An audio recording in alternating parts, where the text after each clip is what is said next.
Florida, Mr. Rutherford, is recognized for 60 minutes as a designee of the Minority Leader. Thank you, Mr. Speaker. This Christmas season, hardworking American taxpayers are facing an economic crisis.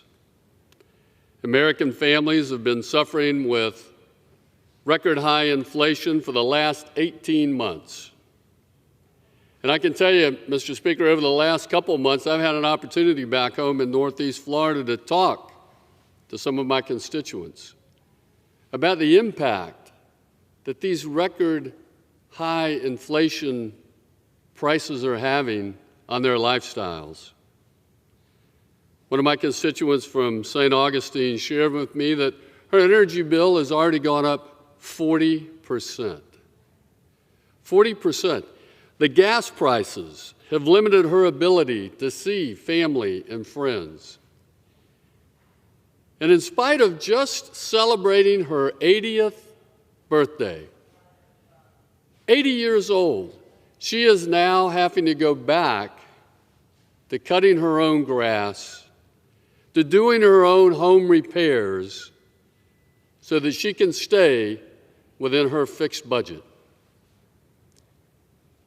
See, we think this inflation is bad for those who are working and hard-paying taxpayers. It's even worse for those on fixed income. In fact, I had an elderly couple tell us that these high prices have actually caused them, they were looking forward to their retirement, but the high food and high fuel costs have driven them to cut back on many essentials. And Mr. Speaker, this is not a small amount of money we're talking about in this inflation. We're talking about $700 a month. That's more than $8,000 a year out of the pockets, not only of hardworking, tax-paying Americans, but those elderly on fixed income. This is bad news for all of us, yet just the other day, President Biden boasted of slowing, quote, slowing price hikes earlier this week as a sign of good news for this holiday season. This is his exact quote. Inflation at the grocery stores, thank God, is beginning to slow. Prices for things like new clothes, television, and appliances are going down. That's good news for this holiday season.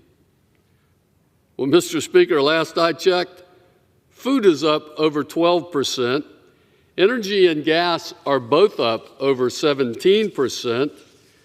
Electricity is up 14%. Public transportation, which many of our working poor depend, public transportation is up 28%. Flour is up 24%. Chicken is up 14%. Eggs are up an incredible 43%. Finally, milk is up 14%. Everything is more expensive under this Biden administration. And you know why? Because this administration believes we can spend our way out of this problem. But that very reckless spending is what got us here in the first place. The value of the dollar cannot recover if we just continue printing money. In the last 2 years, what we've seen with one party, one rule in just 2 years. And I would ask people to just reflect back, if you can, to the economy that this country was enjoying in 2019, before the pandemic shut down our economy, before COVID destroyed an economy that was the best this country had ever seen. The Trump economy was growing, the GDP was growing at over 3.5%. Now, what do we face after one party, one rule for 2 years? higher interest rates on our federal debt that's now at a record level, 31 trillion plus. We passed an American Rescue Plan that the Democrats gave us $1.9 trillion, over $1 trillion in Biden executive order spending. The Inflation Reduction Act, which is kind of a misnomer, obviously, spent another $745 billion. And then finally, most recently, another $500 billion for student loan cancellation. This spending is not sustainable. Well, the good news is that the American public chose not to accept this, and they put an end to one party, one rule. And come January, we will put an end to that. Hopefully, we can get back to that 2019 economy. But I tell you, in January, when the Republicans take back this majority, Mr. Speaker, we have got to start looking at, after we defund the 87,000 new IRS agents, we need to start looking at restoring America's energy independence. Because right now, today, Americans are gearing up to pay more for energy as they prepare for this holiday season and attempt to heat their homes. And this energy crisis doesn't just impact us at the gas pump. All goods cost more because energy is consumed and more expensive when it's across every level of our supply chain. Meanwhile, the president continues to reject common sense solutions that could alleviate this energy crisis that we're facing.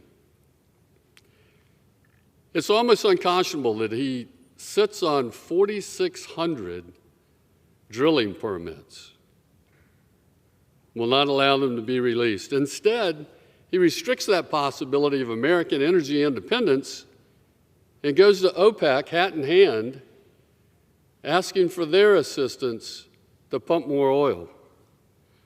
Or he goes to authoritarian dictators like Maduro, asking for more Venezuelan oil. Then his Inflation Reduction Act, which is anything but, that's $745 billion. Instead of reducing inflation, is really a socialist climate deal that caters to very special interest groups. I'll give you just a couple examples.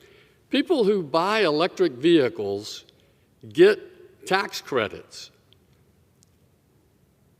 They're buying $60,000 plus vehicles, and we're asking hard-paying, tax-paying workers to help pay for those.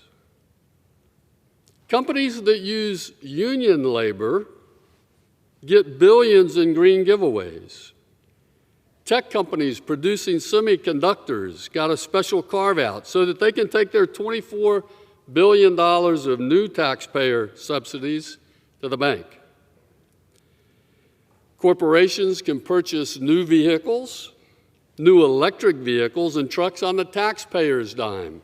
That's what we're doing with their money.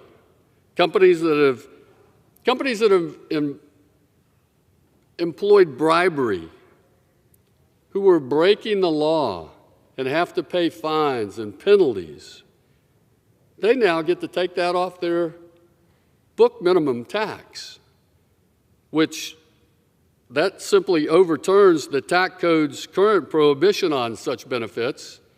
Those should never be tax deductions. Not when you're paying penalties and fines for criminal behavior.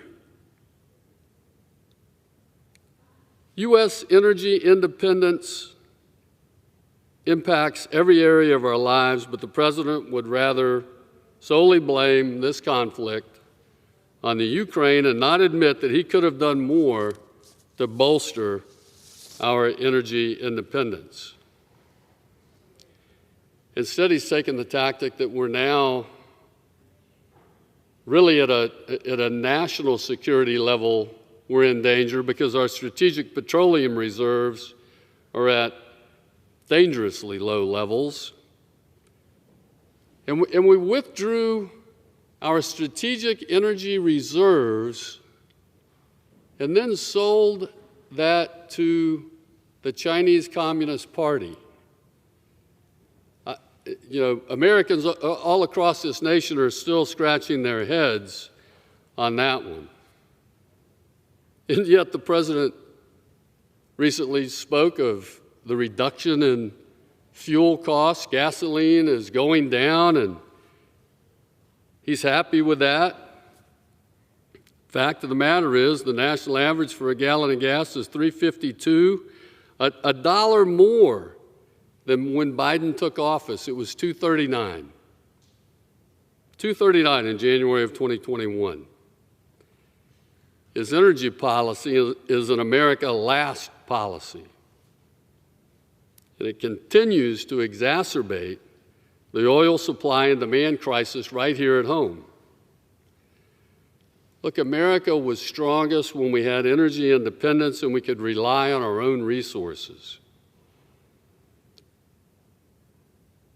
Now, I can tell you that for our constituents who are depending on us in Congress to do great things for this country come January, we're going to have some real difficulties because it's not going to be one party, one rule.